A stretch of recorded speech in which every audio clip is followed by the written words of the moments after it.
Greetings everyone. In today's world, we see a strange and painful contradiction. Companies, they earn record profits, but yet millions of capable people, they struggle to find stable work. This contradiction is not new. For more than 3 decades, every major recession, it has been followed by a jobless recovery, where the economy grows, but jobs, they do not grow at the same speed. Even after the Great Recession, the same story continues. Employers, they complain that vacancies are open for months, yet job seekers say they are sending dozens of applications, but there is no response. This confusion, it creates frustration, anger, and self-doubt among sincere people who only want a fair chance to work and build their lives. When we look deeper, the problem becomes clearer. Companies today, they expect something impossible. They want an applicant who can fit the job perfectly on the first day, without training, without transition time, and often with experience doing the exact same job somewhere else. In simple words, to get a job, you must already be doing the job. This catch-22, it crushes the hopes of many people, especially young graduates, mid-career professionals, and older workers who carry years of experience. Many of them, they are perfectly capable, yet their applications, they are rejected. Their applications are rejected by automated systems that filter by keywords, job titles, or unrealistic criteria. A small mismatch in words, it can shut the doors on a capable person. The struggle becomes even sharper when we step into the actual numbers after the recession. Businesses, they became more productive during the slowdown. Productivity, it rose by almost 7% from 2008 to 2012. Then from 2014 to 2025. This means empires, they learned to do more with fewer people. At the same time, the country's population, it kept growing, adding millions of new job seekers. When we combine these factors, higher productivity, slow economic growth, and a rising population, the expected unemployment rate, it should have touched maximum percent. But the official numbers, they are lower only because many people quietly stopped looking, tired of searching, and therefore they were no longer counted. Behind every statistic, there is a story of discouragement. Even where vacancies exist, the situation is not simple. A job vacancy is not like a broken spare part that must be replaced immediately. Unlike a machine that stops without a missing part, most businesses, they continue running even when positions stay empty. Work is distributed to others. Projects get delayed or tasks are quietly postponed.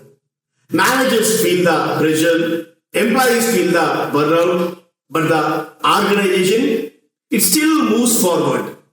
Because the cost of not hiring, it is invisible. Many companies take their time hoping for the perfect candidate rather than the right candidate. They stretch the search. They reduce their own recruitment efforts and they allow vacancies to remain open for months. This slow hiring culture, it is not caused by a lack of talent. It is caused by an excess of choice and reluctance to invest in people. And this excess of choice, it creates another reality. Competition. Competition becomes relative. When many qualified people apply for the same role, employers, they select the most overqualified or the most polished rather than the person who simply fits the job. College graduates, they take jobs meant for high school graduates. Experienced professionals, they take jobs below their level. And the chain reaction, it pushes sincere job seekers out of the race, even when they are fully capable. This creates a society where talent is wasted not because it is absent, but because the selection game, it has become unfair. It has become unfair.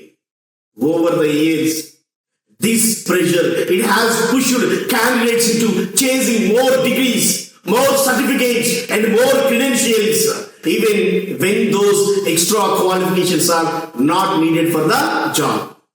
Because it becomes an arms race. It becomes an arms race where everyone keeps studying more only to stay in the same place.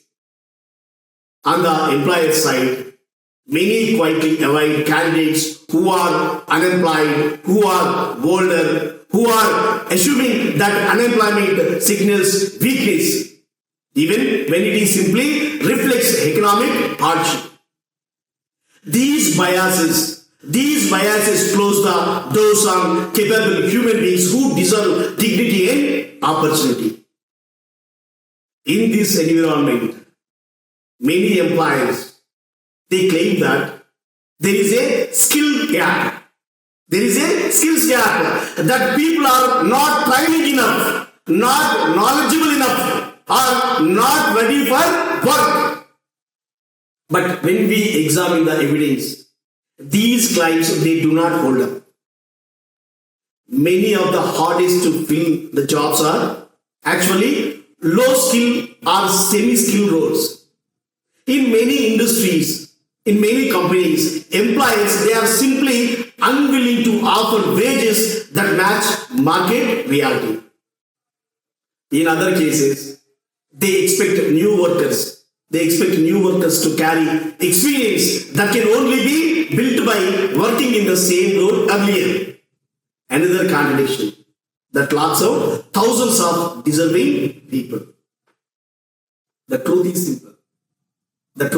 simple. Good people, they are not failing. The system is failing them. The problem is not a shortage of skilled workers. It is a shortage of realistic expectations, supportive training, patient hiring, and human understanding. And until we recognize this truth, both workers and employers, they will continue to suffer. Employers, they will say they cannot find talent. And job seekers, they will say they cannot find opportunity even when both are standing right in front of each other. That is the saddest part. So, as we begin this journey, let us accept one powerful truth. The future will not improve. By blaming young people or colleges or universities. The future improves when employer rethinks how they hire, when society stops treating people as disposable, and when we rebuild a system that values learning, that values patience, that values human potential. only then will good people finally get the good jobs they truly deserve. So, there is a debate on skills gap. In our society, there is a debate on skills gap. If we go deeper into the skills gap debate, a powerful pattern begins to appear. Everywhere we see headlines claiming that employers cannot find qualified people. These headlines, they travel fast. They create noise. They attract attention, they ignite debates, they quickly shape the public opinion.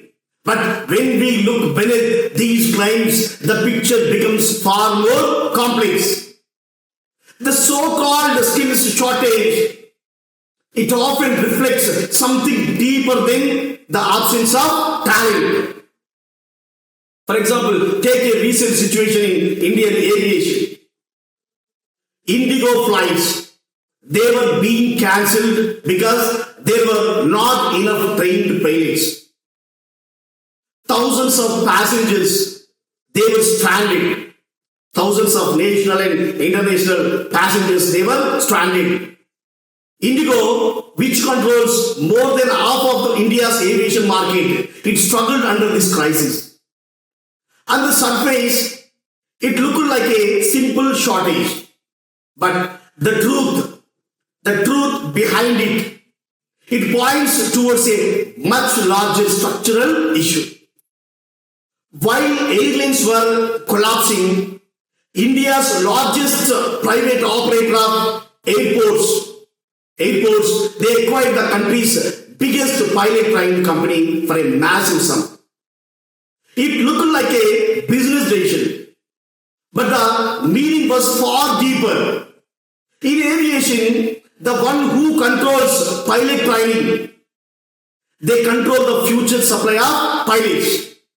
And the one who controls the supply, controls the direction, controls the pace, and controls the limits of industry growth. This is not just a skill shortage. This is power consolidation. In most cases, employers, they repeat the same complaint. They are unable to find the talent they need. On the surface, this sounds convincing. But when we examine the type of jobs they struggle with, the confusion becomes clear.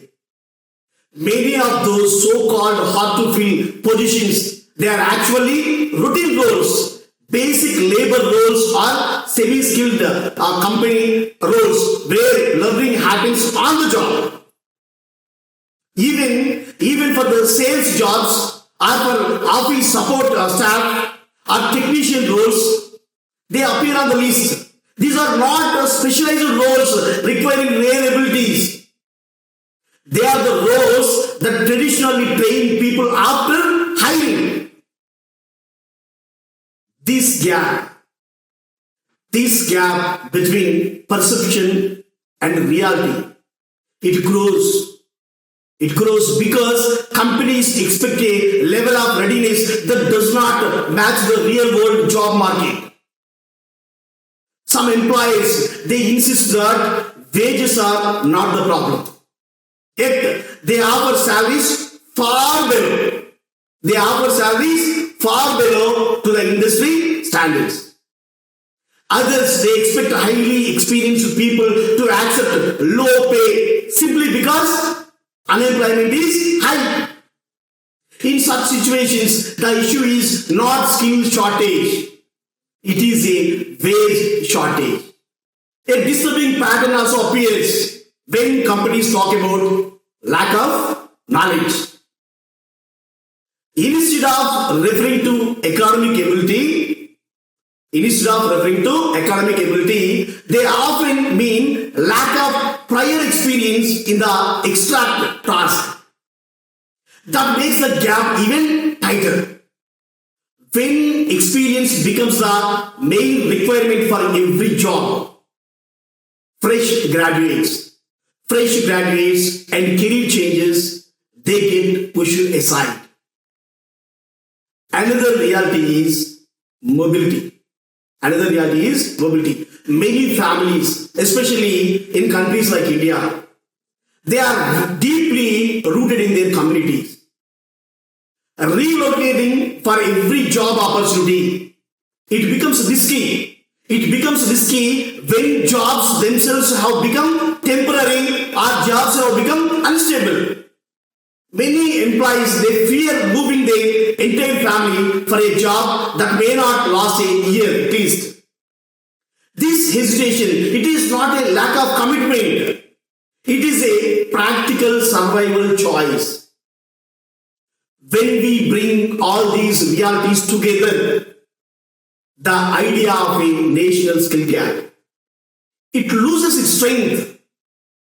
The real issue, it lies in employers' expectations. It lies in low wages. It lies in lack of training and the instability of modern work lies. And the belief that perfect candidate must appear instantly. This is the reason. This belief has shaped a narrative that blames individuals instead of examining the deeper structural issues within the job market. In a growing economy, jobs change fast. Technology shifts overnight.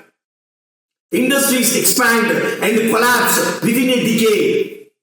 In such a world, expecting candidates to always match changing demands, it is unrealistic. A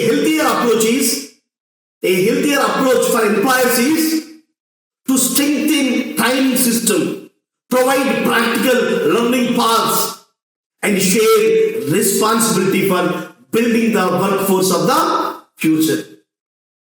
So, we have to check workforce facts and workforce myths. The conversation, it often shifts from employers to workers. And this shift comes with harsh judgments. Many public discussions, they portray job seekers as poorly prepared, or they are lacking basic skills, or they criticize they are uninterested in learning. But the fact tells a different story. When employers describe weaknesses in a new entrant, they rarely talk about economic failure. They talk about punctuality. They talk about responsibility. They talk about communication. They talk about confidence. They talk about teamwork. They talk about discipline. These qualities are shaped not just by schools or colleges, but by homes, communities, and early work experience. They reflect the realities of young people. Growing up in uncertain economic times. Economic skills and the whole economic skills, they have not collapsed. In fact, across many countries, including India, economics, the students' performance, it has improved over the last few decades. More young people, they are finishing graduation, they are finishing post-graduation. Even more women, they are entering universities compared to other decades. More are choosing fields aligned with market demand. Although inequalities between rich and poor, they remain. The overall ability level of the young generation population is stronger than in the past. But unfortunately, all is not well here. All is not well. There are many students who borrow money or they spend years studying and still they do not complete their degrees due to financial stress, family responsibilities, or lack of support. Some are discontinued students. Despite this, the number of graduates, it has grown significantly. What has not grown is the stability of the job market they enter. There is also a belief that students choose the wrong course. Students choose the wrong courses. But data across decades, it shows that students they are choosing engineering courses, MBA courses, healthcare courses, or science courses. These are the fields that mirror economic demand.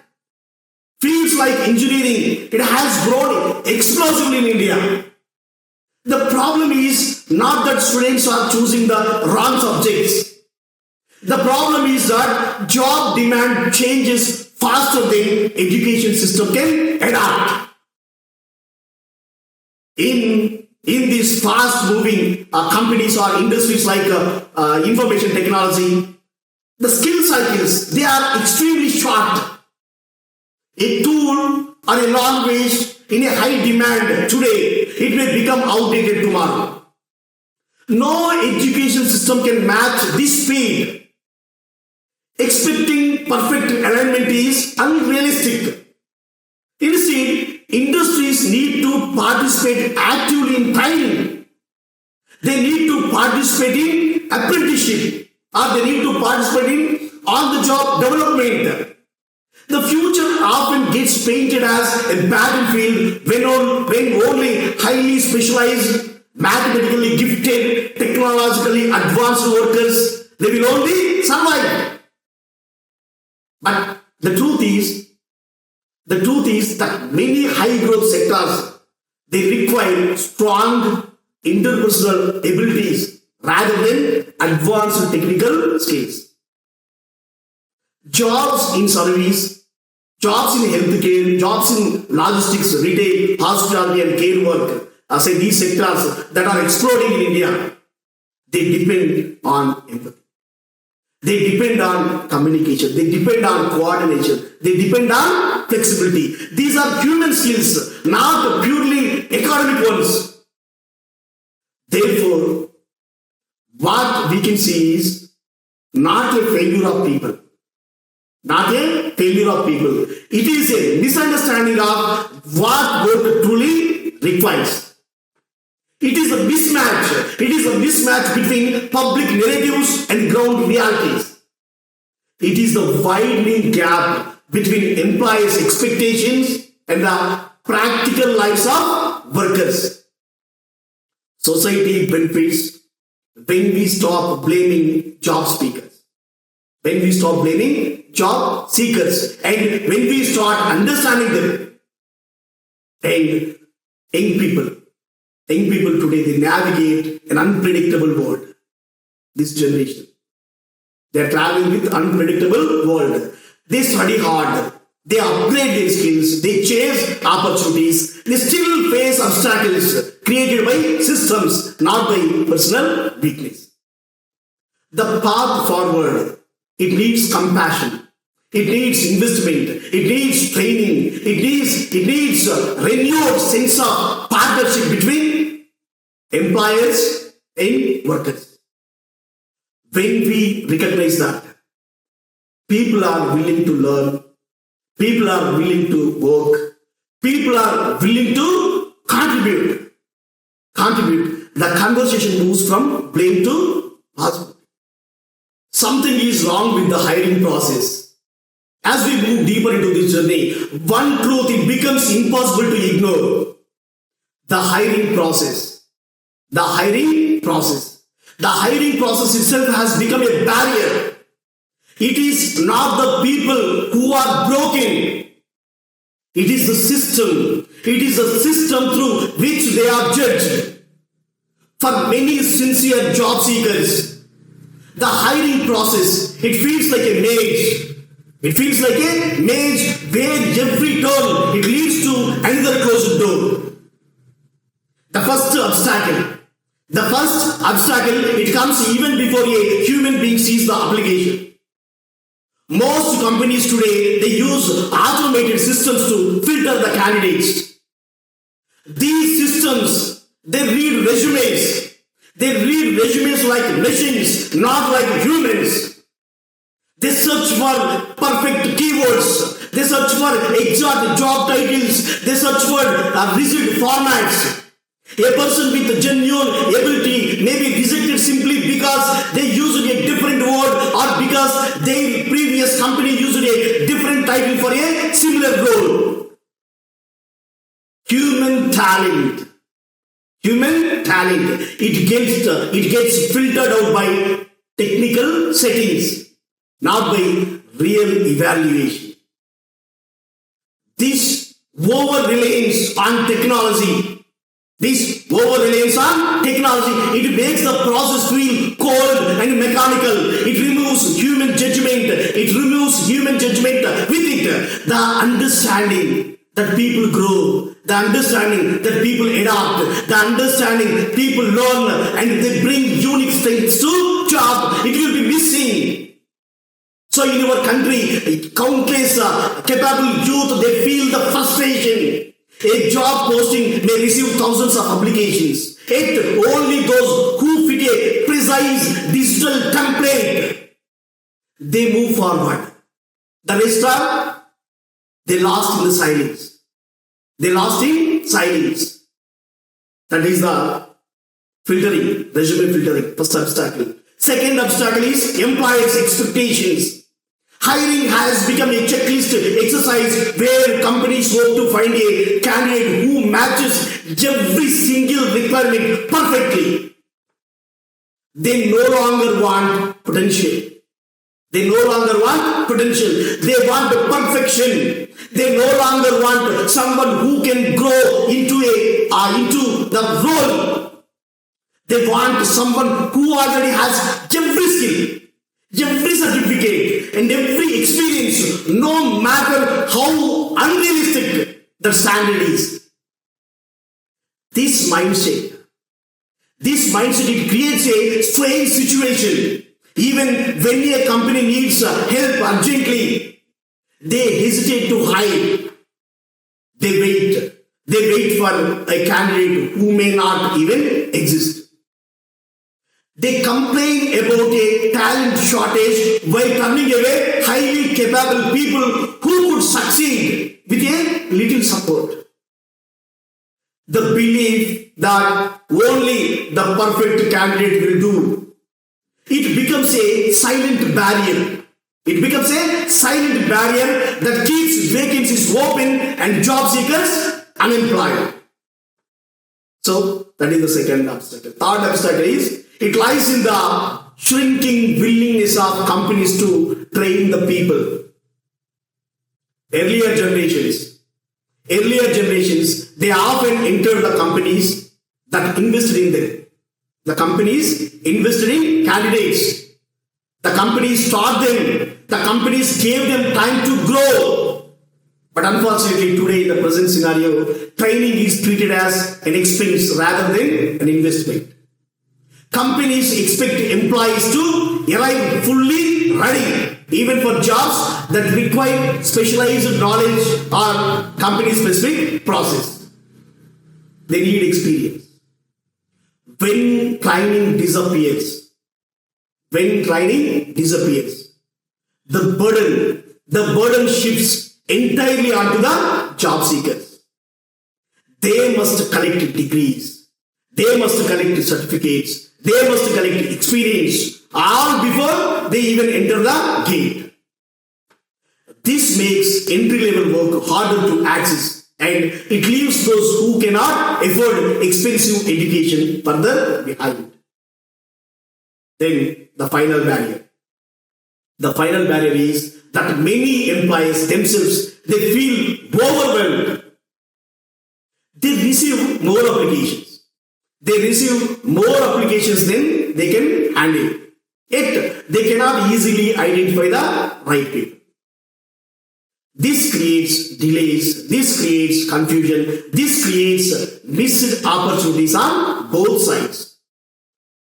Good people are waiting and companies are searching. Yet the two rarely meet because the process in the middle is It is broken system. The deeper message is clear. The hiring process today, it does not place value on human potential. It values pattern matching. It values pattern matching. It rewards those who already have privilege, exposure, and experience. It does not nurture growth. It does not reflect the realities of how people learn. A society that ignores human strength. A society that ignores human strength in favor of rigid checklists. It creates a future where jobs remain open and capable people, they remain unemployed. To move forward, we must rebuild. We must rebuild hiring around trust, around learning, around opportunity. Only then we can, only then the true talent of a nation, it can rise. A training gap, not a skills gap. A powerful shift. A powerful shift. What many calls as a skill gap is actually something very different. A powerful shift, that is. People are not lacking skills. People are lacking opportunities to be trained. The world has changed. The world has changed. Companies have evolved and technology now shapes every corner of the economy. But the training is the bridge that connects people to new jobs. It has weakened over time. The system has weakened over time. Companies once saw training as a natural part of business. It was understood that new employees, they needed time to adjust, they needed time to learn, they needed time to refine their abilities. This investment, it created loyal workers and strong companies. But over the years, training budgets, they have shrunk. Mentorship, it has faded. And long-term development, it has been replaced by short-term hiring. When training disappears, the responsibility of preparing for a job, it shifts entirely to the individual. A young graduate is expected to enter the job market already polished. A mid-career professional is expected to upskill alone, often with no guidance. An older worker, he is expected to keep pace with the changing tools all by himself. These expectations, they create pressure, they create anxiety, they create exclusion. Many companies, many industries, they complain that they cannot find workers. They complain that they cannot find workers with specific technical skills. But these skills are often unique to each company or each sector. They cannot always be taught in schools or colleges or in universities. They must be learned on the job.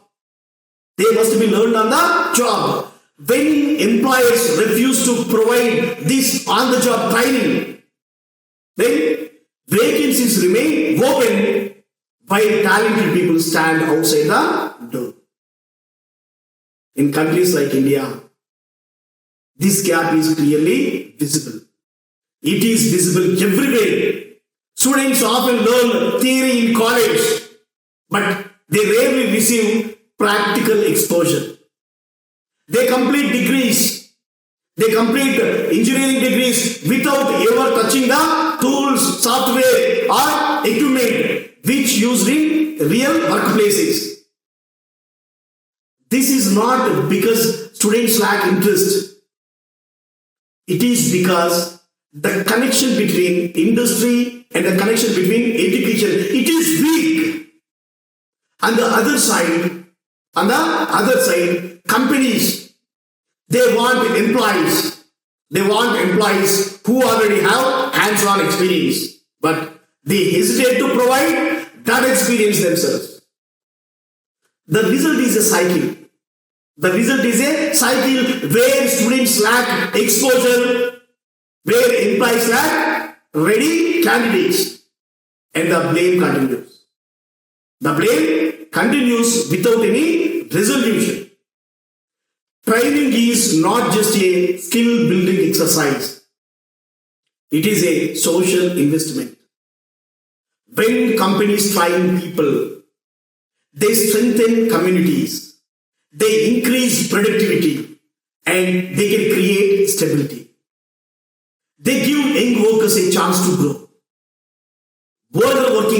Older workers, they get a chance to adapt. And the entire economy, it has a chance to progress. The truth is that many skill gaps, they disappear instantly. Skill gaps, they can disappear instantly when companies choose to train. A willing worker becomes capable with the right support. A fresh graduate, he becomes valuable with guided experience. A mature employee, he becomes confident with upskilling and upskilling opportunities. Training, it builds competence. Training builds competence. Training builds loyalty. Training builds the future. But when training is neglected, we create a world where job seekers are blamed for problems they did not create. We weaken the workforce. We widen the inequality between the privileged and struggling, and we slow down national progress. The path forward, it requires courage. It requires imagination. Employers, they must see training not as a cost, but as a strategy. Educational institutions, they must partner with industries. Governments must support apprenticeship and vocational training programs. Our society, it must recognize that people thrive when they are taught, when they are guided, when they are encouraged. With proper training, the so-called skills gap, it can be dissolved. Good people become great workers. Vacancies get filled. Families rise. Communities, they grow stronger. And the economy, it becomes more resilient. The struggle between employers, the struggle between job seekers. It is not a natural disaster. It is not destiny. It is the result of choices. Choices about how we hire, how we train, how we value human potential, and how we imagine the future of work. And because these are choices, they can be changed. These are the choices. So, they can be changed. For too long, society has followed a familiar pattern.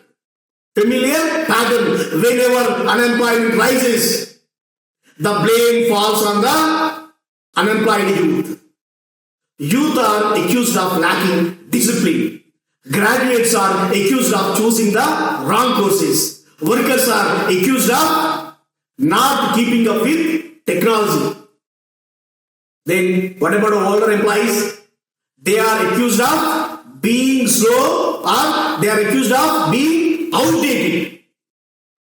This blame culture, it provides an easy explanation, but it blocks real progress.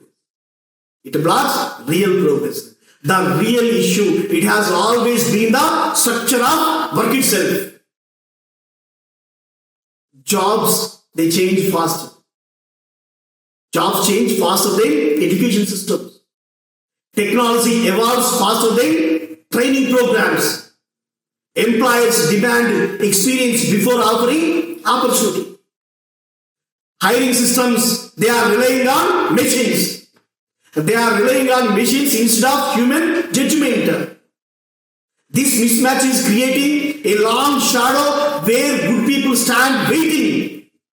Not because they are unworthy, but because the system is refusing. The system is refusing to adapt. Then the way forward begins. The way forward begins. It only begins when employers recognize their role not just as selectors of talent, but as builders of talent. Companies, they must rethink hiring as a shared responsibility.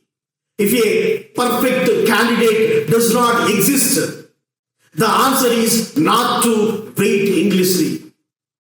The answer is to train. The answer is to mentor. The answer is to support. The answer is to cultivate potential. Every great workforce is built, never found fully made. It is built. Stronger partnerships between education and industry. They are crucial. They are crucial for this talent. Young people should be given much needed practical exposure. These young kids are given much needed internship, apprenticeship, project work, real world problem solving. Then, when academic institutions, when employers, when they work together, learning, it becomes relevant. Learning, it becomes purposeful. Learning, it becomes connected to the future. Equality. Equally important is redefining the role of experience. Experience is not only the number of years spent in a previous role. It is the capacity to learn. It is the capacity to adapt. It is the capacity to dependable and to contribute. Treating experience as a rigid requirement, it pushes away changing youngsters, a fresh talent, returning workers, and older professionals who still carry immense wisdom. A more balanced approach, it can unlock hidden potential in every community. AI, artificial intelligence, and technology, they must also be used wisely. Automated hiring tools, they should support human judgment, not replace it. The goal is to widen opportunities, not narrow them. A resume, it should be seen as a starting point, not the final verdict on a person's work. At a national level, investment in training, investment in reskilling, investment in continuous learning, it can transform the workforce. Economic strength, it grows when people grow. So, countries like India with a young and energetic population, it stands at a turning point. With the right training, with this right population, it can become a global powerhouse of talent. But this progress requires a shift. This progress requires a shifting mindset. Employers must move from shortage thinking to possibility thinking. Job seekers, they must move from self-doubt to self-belief. Society, it must move from blame to responsibility. When we stop asking who is at fault, and when we start asking how we can build together, then the solution emerges naturally. The most hopeful message is that the future is not fixed. It can be redesigned. It can be improved. The divide between workers and employers is not permanent. It is a bridge waiting to be built. It is a bridge waiting to be built through training, through understanding, through updated hiring practice, and a renewed respect for human ability. As we come to conclusion, a new journey begins. A new journey where companies, and workers, they meet not as adversaries, but as partners. A future where training is seen as an investment, not as a burden. A future where vacancies are filled with people who grow into their roles and carry pride in their work. That is the future. That is the future. A future where no good person is left behind simply because the system failed to see their potential. The way forward is path of imagination, the path of courage, and the path of collaboration. And when we walk that path together, the gap between youngsters, the gap between people, the gap between employees and opportunities, it finally starts to close.